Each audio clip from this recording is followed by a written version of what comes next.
Ako si Elson, isang hopeless romantic na matagal ng silent fan. This time, hayaan yung ako muna ang magkwento ng buhay ko. Hindi mayaman ang pamilya namin pero kahit papaano masasabi ko namang hindi rin kami ganong kahikahos sa buhay. Naipoprovide ng parents ko ang lahat ng pangangailangan ko. In fact, sa private school nga ako nakapag-aral hanggang high school. Salamat sa educational assistance na nanggaling sa kumpanya na pinagtatrabahuhan ni Papa. Hindi ko naranasan na magtrabaho at an early age, hindi gaya ng karamihan sa mga letter sender ninyo. Pero hindi ibig sabihin nun, hindi na ako nakaranas ng pagsubok sa murang edad. Matagal kasi nag-suffer sa heart complication ang mama ko. Ang paliwanag sa akin ni Papa, naman na daw yun ni Mama mula sa parents niya.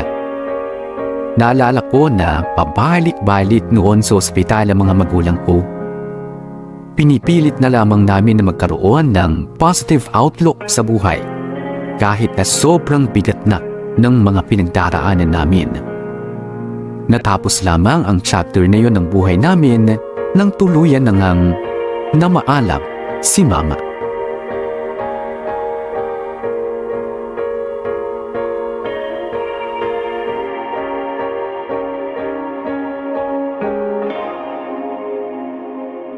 Oo, yan.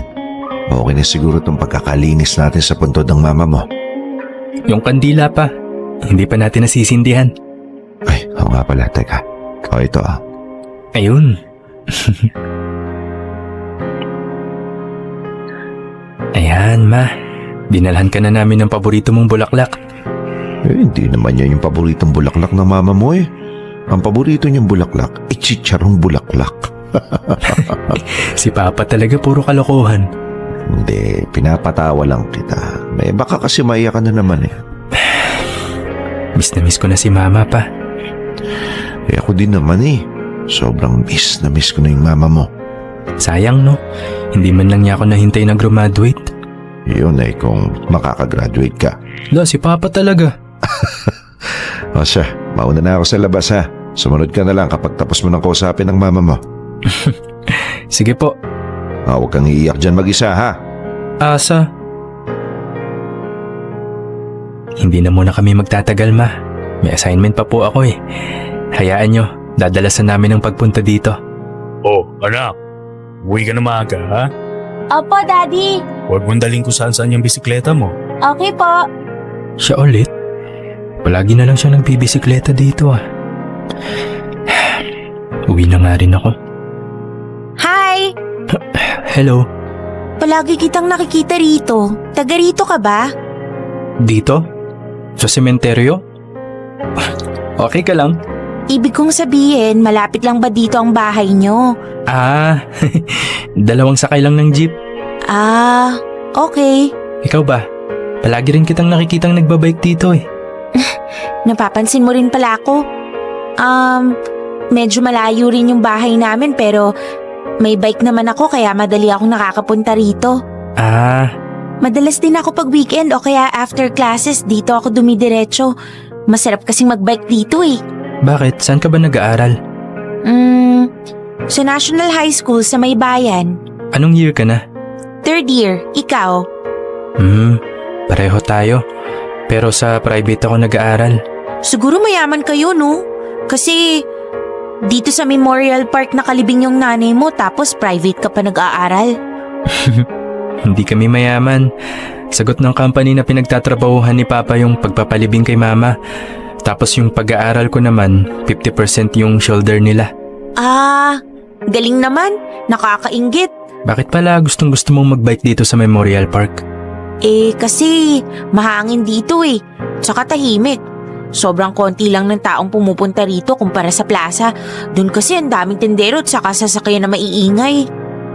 Sabagay. Nga pala, kapag may time ka, samahan mo ako magbike rito. Para naman hindi ako mag-isa rito, no? Total, madalas mo rin naman puntahan yung mama mo eh. Wala akong bike eh. Pabili ka na lang sa papa mo, mukhang marami naman kayong pere eh. Sige na. O sige, susubukan ko magpabili. Yun! Asahan ko yan ah. Tignan natin. Ikinwento ko lang sa inyo saglit yung tungkol sa pamilya namin, lalong-lalo na nga yung tungkol kay Mama. Pero ang totoo, itong kwentong ibabahagi ko sa inyo ngayon ay hindi kwentong pampamilya. Oo, sige, isisingit ko ang papa kong makulit from time to time. Pero sa majority na itong sulat ay si Jade ang ibibida ko. Matagal ko na nakikita si Jade na namimisikleta sa Memorial Park kung saan nakalibing si Mama. Hanggang sa in-approach niya nga ako noon at nagsimula na ang friendship namin. Yes, friendship. Nung una, nagpabili kasi ako ng bisikleta kay Papa.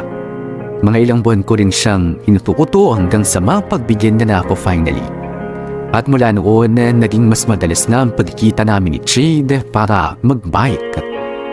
At unti-unting nagkaroon ako ng special na pagtingin sa kanya. Itinago ko yun ng matagal. Walang kahit anong pahaging o paramdaman lang.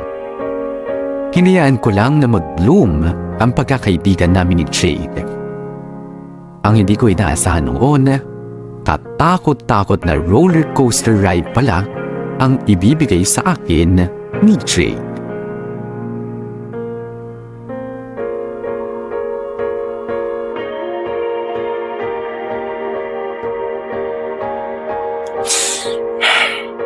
Manong, pabili nga po sa malamig. Ito pa bayad. Bad trip talaga yung teacher na yun. Nako. Elson? Jade, Ikaw nga! pauwi ka na? Oo, ikaw. Oo, bumili lang ako saglit ng sa malamig kasi nag-iinit ulo ko eh. Bakit? Yung teacher ba naman namin sa computer, pina-explain sa akin yung topic sa klase. Hindi naman ako magaling sa ganun. Sa bagay, mas advanced nga pala yung computer subject nyo kasi private kayo, no? Minsan nakakainis din yung ganun. Hirap maghabol sa topic. Mukha ngang bad trip ka. Sensya ka na. Nakita mo tuloy kung paano kumunot yung noo ko. Ayos lang yun. Ano ka ba? Gusto mong pumunta sa Memorial Park? Mahangin doon. Siguradong gagaan pakiramdam mo. Kaso, hindi ko dala yung bike ko eh. Okay lang. Angkas na lang kita. Kaya mo? Oo naman. Tara.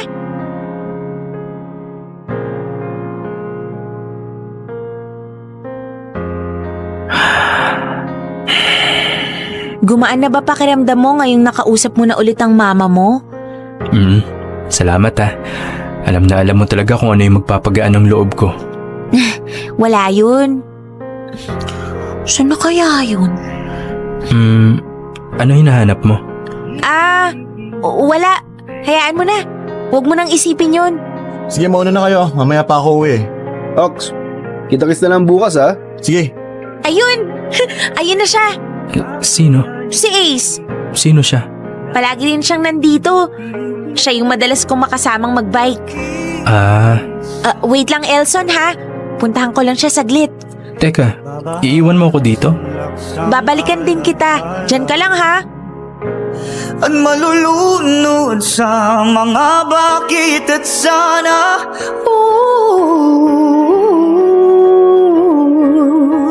At mag-isa.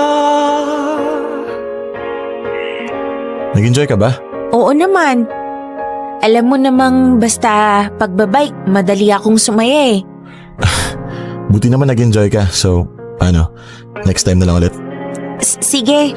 Bukas ba nandito ka? Oo, andito ako bukas. Yun. Sige, bukas na lang. Una na muna ako ha. Thanks, Jade. Thanks din, Ace. Bye. Ingat ka. Hay, ang bait-bait talaga niya. Sana lahat ng lalaki kagaya niya. Bakit di ka pa sumabay sa kanya pa uwi? Malayo bahay nun. Saka iba yung daan niya pa uwi. Buti na lang. Ano? Wala. Hindi na pala kita sasamahan bukas. May Ace ka na pala eh. Uy, grabe ka naman. Samahan mo naman ako kahit papunta lang dito. Tapos ano, iiwan mo ulit ako dito tapos sasama ka sa Ace na yun. Sama ka na lang sa amin bukas. Wala ka kasing bike kaya hindi kita naisama kanina. Elson, nagtatampo ka ba? Huwag mong sabihing nagsiselos ka kay Ace. Excuse me, ako magseselos? Ba't naman ako magseselos doon? Friend lang naman kita. Sabagay. Alam mo, Elson, buti na lang nabanggit mo na friend lang ang tingin mo sa akin. Oo naman. Friend lang. Bakit? Ano ba inaasahan mo? Inaasahan ko na sana friend nga lang talaga tayo. Kasi may aaminin ako sa iyo eh. Ano yun? Huwag mong sasabihin kahit kanino ha. Lalo na kay Ace. Wala naman tayong common friend eh. At saka hindi naman kami close nung Ace na yun. Ay, oo nga pala. So, ano yung sasabihin mo? Ano kasi, Elson, matagal ko nang crush yung si Ace eh. Matagal mo na siyang crush? Oo, simula nung nag-start ako magbike rito sa park, palagi ko na siyang nakikita. Ang bait-bait kasi niya tapos ang dami niyang kaibigan. Gustong-gusto siya ng mga tao. Ganun ba? Sige. Kung makakapagpasaya sa'yo yung makita siya dito at makasama sa pagbabike, go lang. Sasamahan kita. Support kita. Kung saan ka sasaya.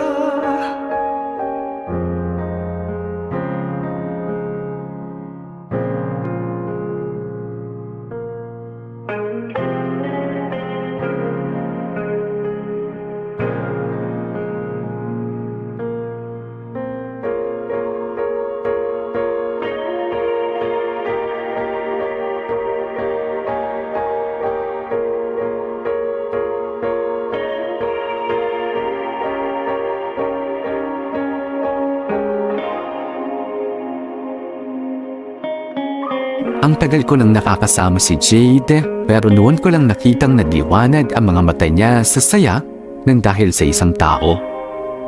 Nasabi ko tuloy sa sarili ko na siguro nga ganun niya kagusto si Ace. At bilang isang kaibigan, masaya akong nakikita siya na masaya at excited. Kahit na ang totoo ay may konting kirot akong nararamdaman. Hindi ko nagawang pigilan ang kirot na nararamdaman ko. Ipinagpatuloy ko ang pagsama kay Jade para lang magkaroon siya ng pagkakataon na makita nga si Ace. Medyo may pagkamasokista ako sa parting yun.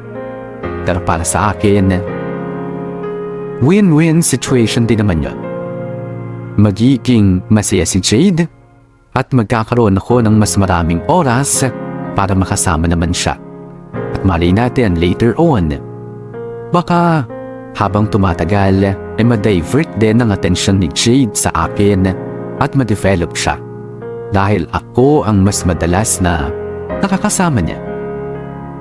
Yun ang ginawa kong pampalubag loob habang naghihintay ng perfect chance para sa aming dalawa.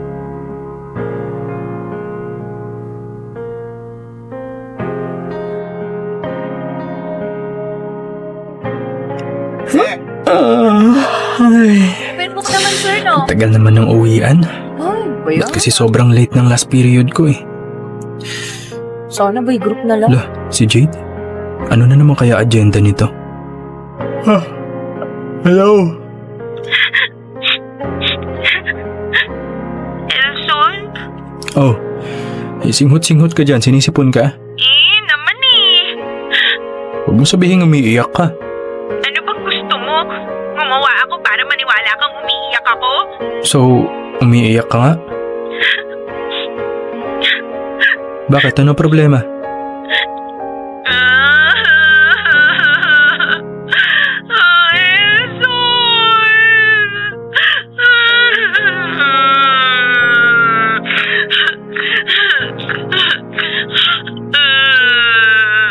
Ano? Si Ace!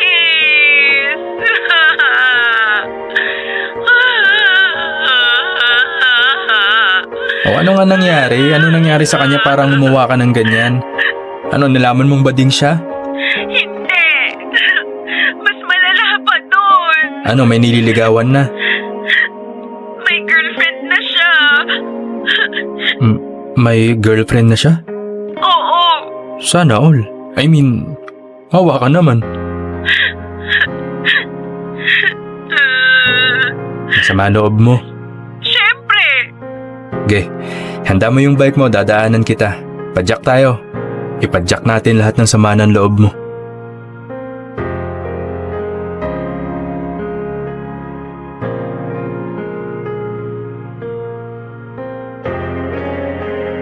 Ay, Malungkot ka pa rin? syempre. Ngayon ko lang nalaman yung balita eh. Alangan namang mag-move on ako kaagad. Hayaan mo. Ngayon lang yan. I'm sure paunti-unti makakalimutan mo rin. Nandito naman ako eh. Sasamahan kitang pumadyak ng pumadyak hanggat gusto mo. Salamat ha. Jade? Uy, si Jade nga! Oh my God! Si Ace! Agoy. Sabi na nga ba, ikaw yan eh. Malayo pa lang, alam na alam ko na. Hi. Babe, si Jade nga pala. Kasamahan namin na madalas magbike dito. Hi Jade, nice meeting you. Jade, si Lay. Girlfriend ko. Hello, Lay. Nice meeting you din. Pero sorry ha. Kailangan na kasi naming umuwi eh. Nag-text na kasi yung parents ko. Catch up na lang tayo next time. Okay? Yeah, sure. Sayang naman. May next time pa naman eh. Sorry, Ace. Sorry, Lay. No worries, ingat kayo. Salamat. Kayo rin. Tara na, Elson. Tara.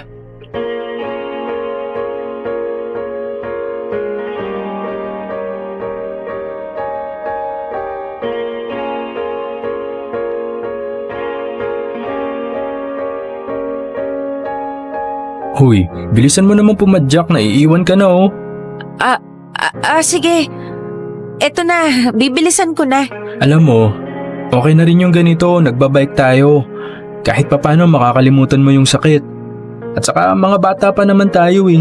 Hindi ka pa naman sure kung magtatagal sila Ace tsaka yung Lay. Malay mo rin, baka may iba ka pang makilala na magugustuhan mo. O kaya baka may mga tao sa paligid mo na gusto mo pala pero hindi mo lang nare-realize pa. Ikaw naman kasi, masyado kang Jade? Jade? Teka, nasan na yun? Hoy, Jade! Pambihira naman oh. Hoy, anyari ba't ka huminto? Elson. Oh. Wala na akong pag-asa kay Ace. Hindi man lang niya nalaman na may gusto ko sa kanya.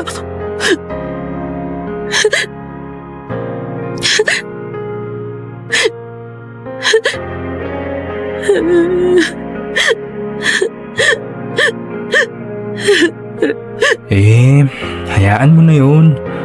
Mukhang simulat sa pool naman, wala siyang interes sa'yo eh.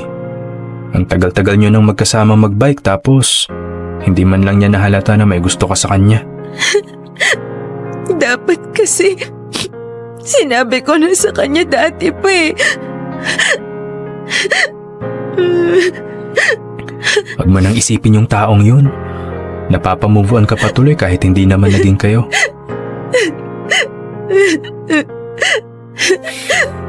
Lilipas din yung sakit na yan.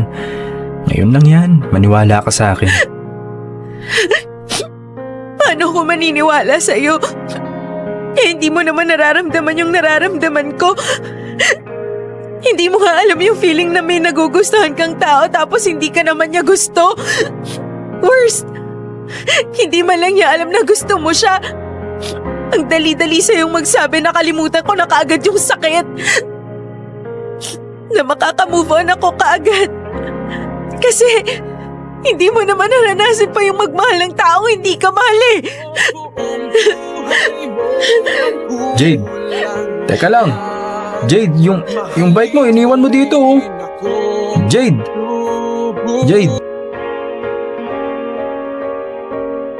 Masakit yung makitang may ibang nagugustuhan yung taong gusto mo.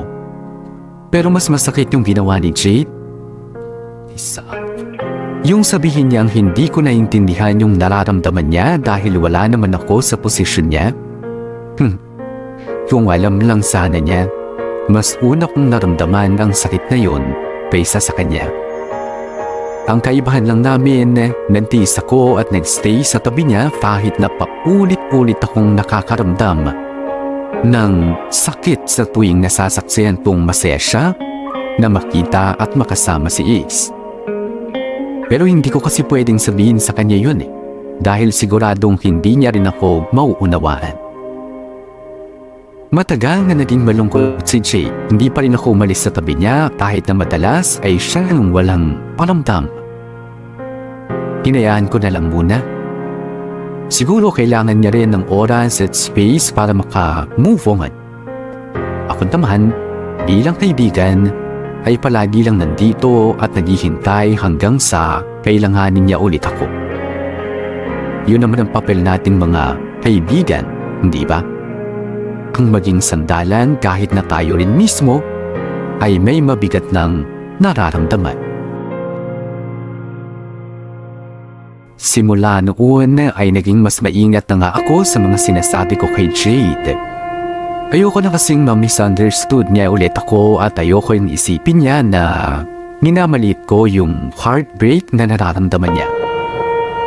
Ang ginawa ko na lang ay siniguro kong lagi akong available sa tuwing kailangan niya na makakausap o kailangan niya na makakasama sa pamamasyal. Naging ganun lang ang setup namin ng ilang buwan. Kahit papaano ay na-enjoy ko rin yung time na magkasama nga kami ni Jade. Kahit alam ko ang purpose ko lang noon ay ang tulungan siyang makapag-move on mula sa taong hindi naman niya naging jowa. Sinikap kong kalimutan ang pagtingin ko kay Jade. Friend kong friend. Walang hidden agenda. Walang ibang intensyon. Habang tumatagal, lalo lang tumitindi yung nararamdaman ko para sa kanya. Hindi man ako nagsasalita o nagpapahiwatin ng kahit ano kay Jade. Alam kong darating yung araw na magkakaroon na ako ng lakas ng loob na umamin sa aking tunay na nararamdaman para sa kaibigan ko. Ayan, nandito na tayo. Salamat sa paghatid ha. Wala yun. Hindi ba sumakit yung puwitan mo sa pag-angkas sa bike? Sorry dami kasing lubak Hindi naman. Saka, sanay din naman ako. Alam mo naman yun Oo nga pala. Nauna ka pa palang naging biker kaysa sa akin. Elson? Hindi mo naman kailangan gawin to Ang alin? Yung paghatid sa akin dito sa pinag-o-OJT-han ko. Bakit? Ayaw mo na bang umangkas sa bike ko? Napapagod ka na ba? Hindi Hindi sa ganun. Naaabala ka pa kasi. Kaya ko naman. Meron naman akong bike, 'di ba? Kaso, pagod ka na sa school, pagod ka pa mag-duty. Kawawa ka naman kung ikaw papapadyak ng bike. At saka, mahirap maghanap ng parkingan ng bike dito. Mamaya manakaw pa. Pero, 'di ba, nagtitisis ka na rin? Di ibig sabihin, pagod ka rin. Sus, basic lang yun. Tsaka nakaharap lang naman ako sa computer Di gaya mo, palakad-lakad sa ospital kaya pagod yung mga paa mo. Kaya, hayaan mo na akong ihatid at sunduin ka. Okay, sabi mo Pero mahirap din yung maghapon kang nakatutok sa computer ha? Oo, nakakangalay sa leeg tsaka likod. Kaya kailangan ko talaga ng exercise. Nga pala, speaking of computer, nakuha ko na yung bayad nung nagpaayos sa akin ng PC. Talaga? Yan ba yung nirefer ko sa'yo? Oo, kaya ililibre kita ng merienda. Kailan ka ba pwede? Hindi na kailangan. Ikaw naman yung naghirap dun Pero gusto ko. Para additional bonding na rin natin. Sige, mapilit ka bukas pwede ako. Wala naman akong shift Yun. Sige, bukas Doon na lang sa milk teahan. Sige ba? Alright, una na ako. Sundayin na lang ulit kita mamaya. Bye!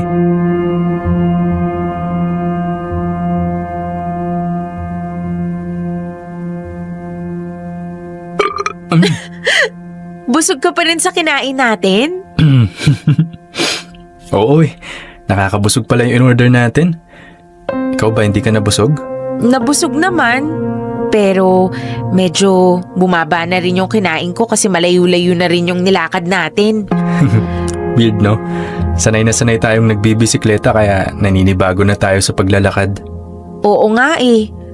Pero masaya naman. Masaya naman talaga kapag kasama ka eh. Araw-araw nasisilayan ang iyong ngiti. Ikaw ha, bumabanat ka na ngayon ha.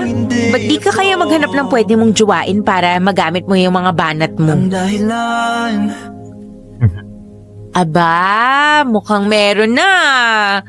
Yung mga ganyang ngiti mo, naku, isa lang ang ibig sabihin yan, na meron ka ng special someone.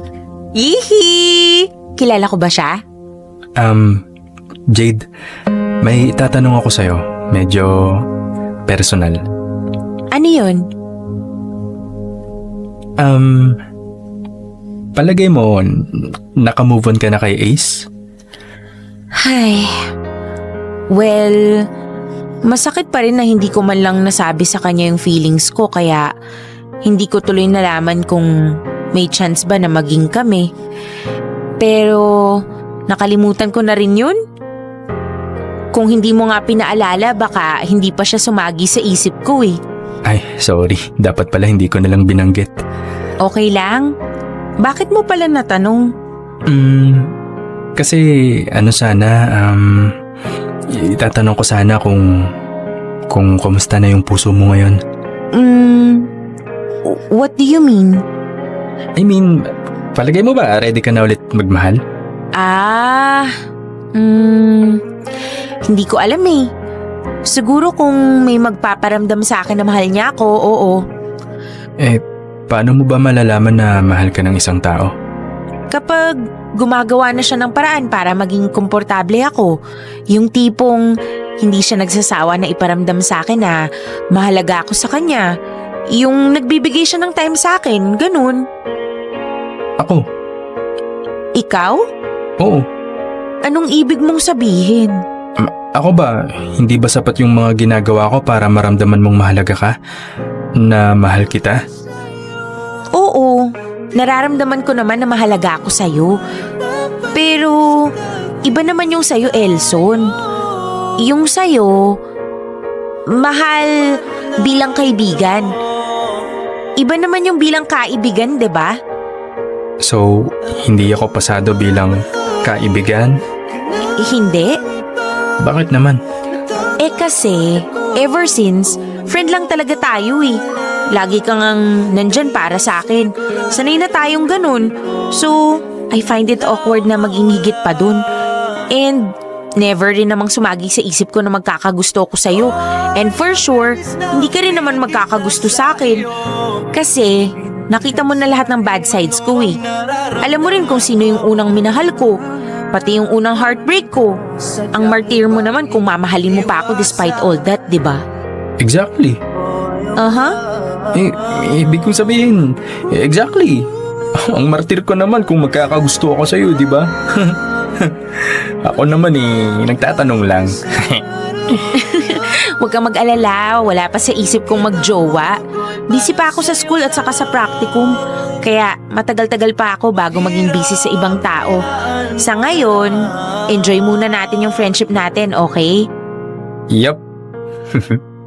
Kaya ikaw, huwag ka rin munang magjojowa. Bakit naman? Porket hindi ka nagjojowa, wala na rin akong karapatan. Kung meron ka na talagang prospect girlfriend, di go. Hindi naman kita pipigilan. Pero sa ngayon kasi, ayoko pang mawala ka. Ayoko pang mawalan ng kaibigan.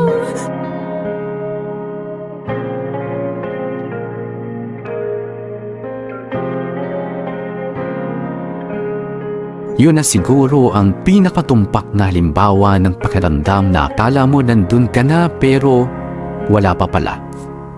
Nandun na yung chance na makaamin ako. Pero bakit parang bitin? Parang umamin ako na parang hindi. Tapos si Jade naman, parang walang kaalam-alam o sinasadyang magtanga-tangahan. Hindi ba klaro yung pahiwati ko? Or hindi lang klaro yung utak ni Jade para maintindihan kung ano yung gusto kong iparating sa kanya? Well, it doesn't matter naman kung nagets niya or hindi. Kasi malinaw naman yung sagot niya na hindi ako sapat bilang isang kaibigan. Na-realize ko na hindi sapat na palagi kang nandyan para sa isang tao. Kasi mas madalas, nami-misunderstood nila yung presence mo. Nakala nila nandyan ka lang as a friend. Kaya iniba ko ang diskarte ko. Sinubukan kong hindi magparamdam ng ilang linggo at magpakita ulit kay Jade. Tinesting ko kung mamimiss ba niya ako kung ganun ang gagawin ko. Paulit-ulit, ilang buwan akong ganun. And to my surprise, mukhang effective ang bago kong diskarte.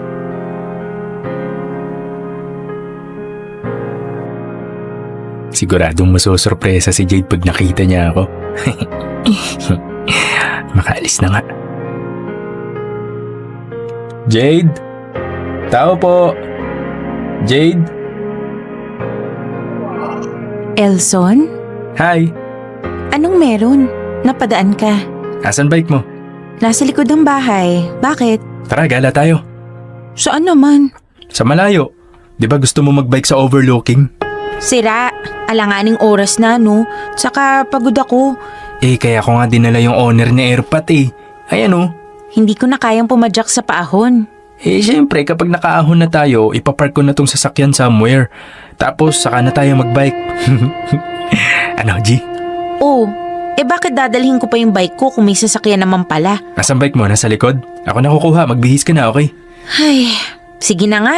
Kulit mo eh.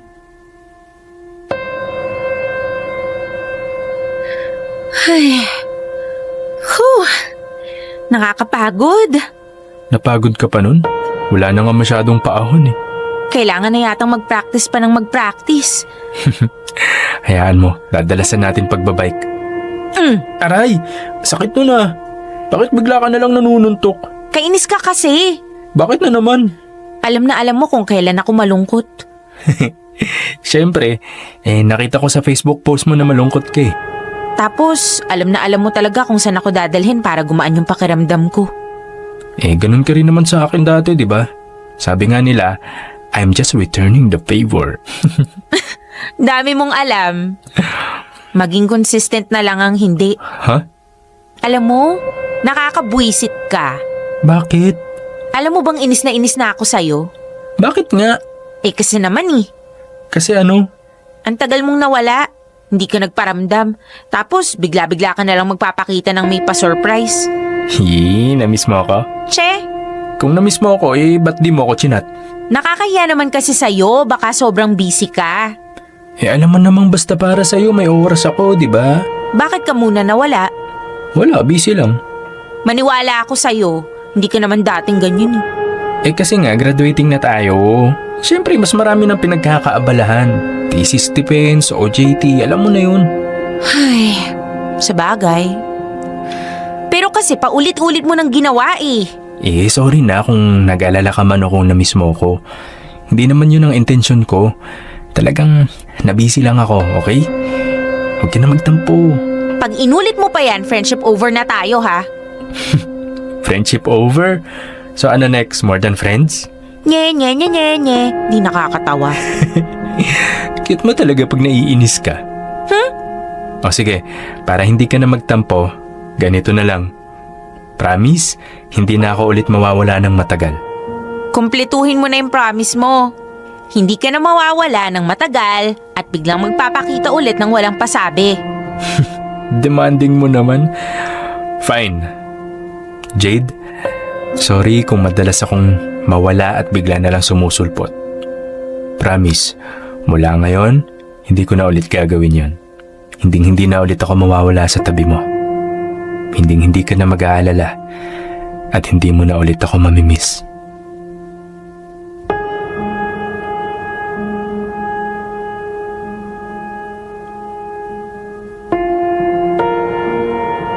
Promise, hindi na ulit ako mawawala.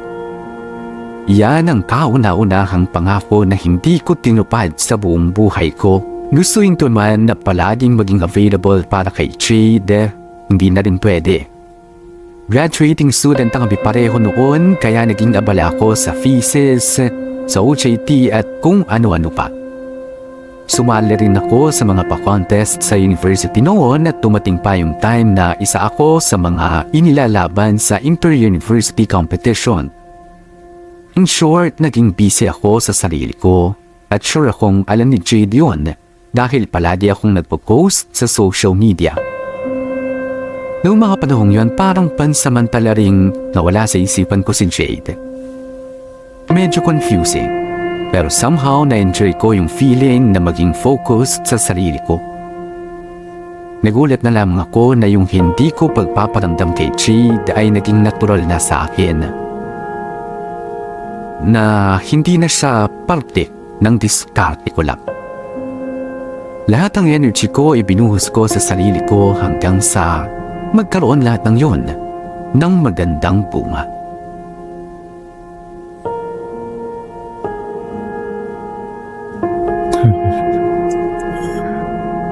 Yan. Bagay na bagay ah. Galing mo talaga, boy. Graduate ka na. You're the man. Maba, makalaan mo bagay pala sa yung misuot na toga. Ayos ba, Papa? Ay, pasalamat ka na lang talaga ako naging tatay mo no. Sa akin ka nagmana ng gandang lalaki. Super confident ka talaga, pa. Ayaw naman. Pati yung galing mo sa diskarte, sa akin mo rin nakakuha yun eh.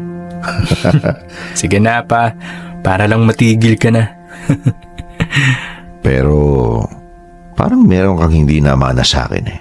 Ano naman yun? E di yung diskarte sa nililigawan. Kasi, tingnan mo anak ha, kagraduate ka na't lahat. Pero wala ka pang pinapakilala na girlfriend sa akin. O kaya kahit nililigawan man lang.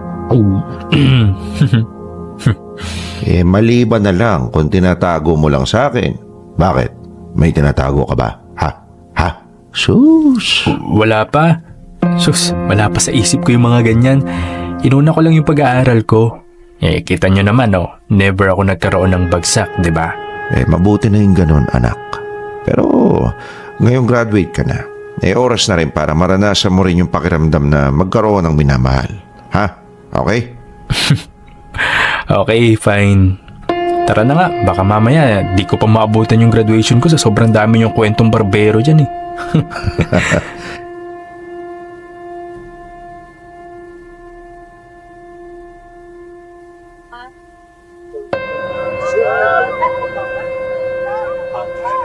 Yun official na.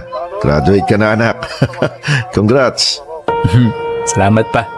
Hindi na ako kakabahan sa'yo na baka hindi ka makagraduate. Sus, kailan ba kita pinakaba pa? Ang tataas kaya ng grade ko. Dapat pakainin niyo ako ngayon ng masarap. Ikaw talaga. O sige, kahit saan mo gusto. Promise? Oo. Daddy, sunod po ako sa inyo. Puntahan ko lang saglit yung classmate ko. Okay, sige.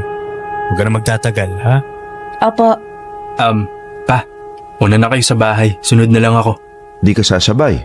Bakit? May aasikasuhin lang saglit. O sige, hintayin na lang kita doon, ha?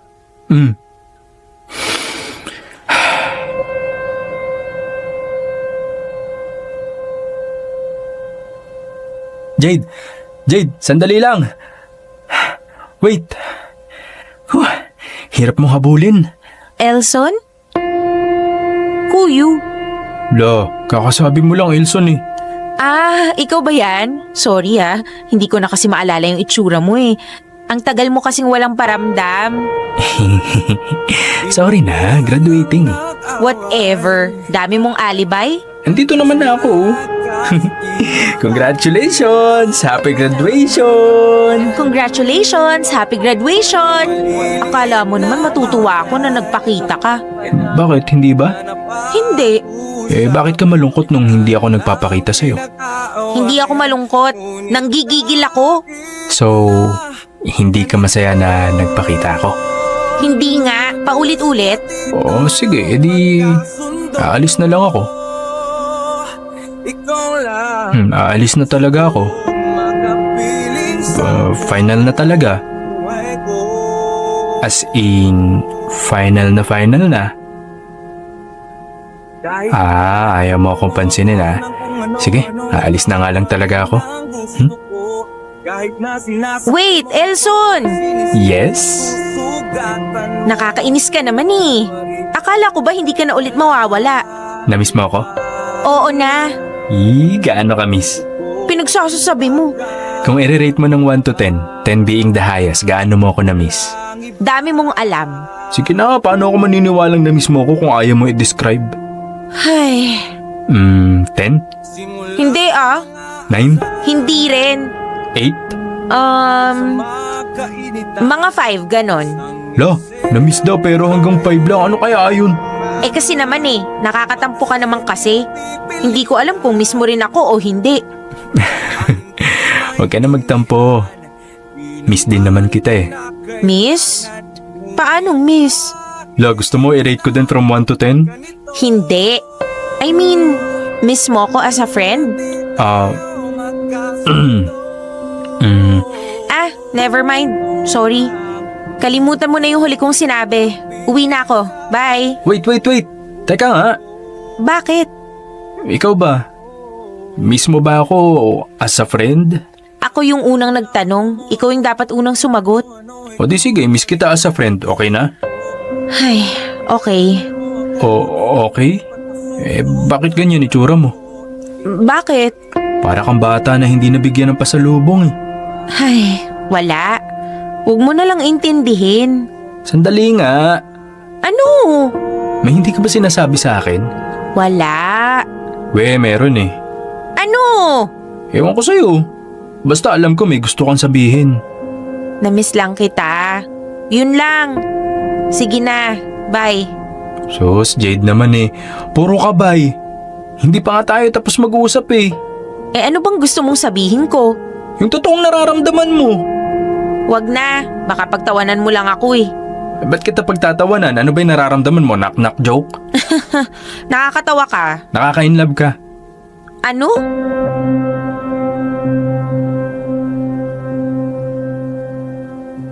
Ayan na, ako na umamin para sa'yo. Tagal mo Alam ko namang yun ang gusto mong sabihin Nahihiya ka lang, natatakot ka, or kinakabahan. Diba? Tama ako, diba? Paano mo nasabi? Baka ang tanong mo is, paano ko nalaman? Alam ko, syempre. Kasi hindi ka naman maiinis ng ganyan sa hindi ko pagpaparamdam kung hindi more than friends yung nararamdaman mo sa akin Dahil lang doon? Halata kaya? Sa pagtatampo mo, sa pagkainis mo, malinaw ang sign sa akin, Jade. Huwag ka naman kunwari, sus. At saka, alam ko, kasi yun din ang nararamdaman ko Matagal na. Matagal na? Oo. Naalala mo nung tinanong ko kung ready ka na magmahal ulit? Oo. Yun na yun. Hina mo naman kasing pumikap ng pahiwatig Ba't kasi hindi mo klinaro? Hindi kasi klaro yung utak mo, kaya hindi mo na-gets. Teka, sandali nga. Ano ba to? Nag-aamin na ba tayo o nag-aaway? Ikaw lang naman ang aaway Ako nakaamin na ako, ikaw ba?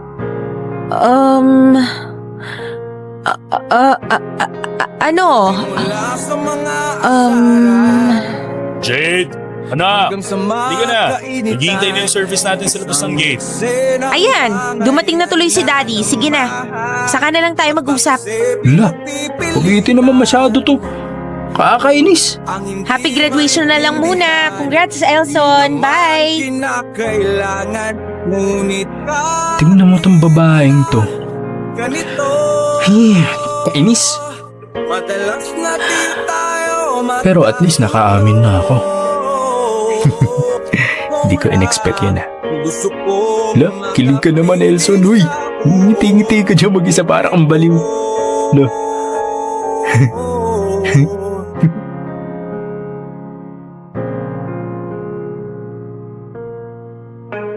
Huwag kayong mag-alala, hindi ko kayo bibitinin gaya ng pambibitin na ginawa sa akin ni Jade. 3 years ko na siyang girlfriend. Hindi ko na rin maalala exactly kung papaanong naging kami. Basta ang alam ko na lang, simula nung umamin ako sa kanya, ay nagkaroon na nga kami ng parang mutual understanding. Nagkaroon kami ng term of endearment and before you know it, magjowa na ang kuringan namin sa isa't isa. Nagkasundo na lamang kami na yung date ng graduation namin ang aming maging monthsary or anniversary. Huwag niyong galirahin yung ginawa ko na sinadyang hindi magparamdam at bigla na lamang lumitaw. Hindi sa lahat ng pagkakataon ay effective yung ganun. Instead, maging sincere sa pag-aayos ng sarili. Focus on giving attention to yourself hanggang sa pati ang attention ng ibang tao ay ibigay na rin nila sa'yo. That's how you get someone to be interested in you, regardless kung kaibigan o kaibigan.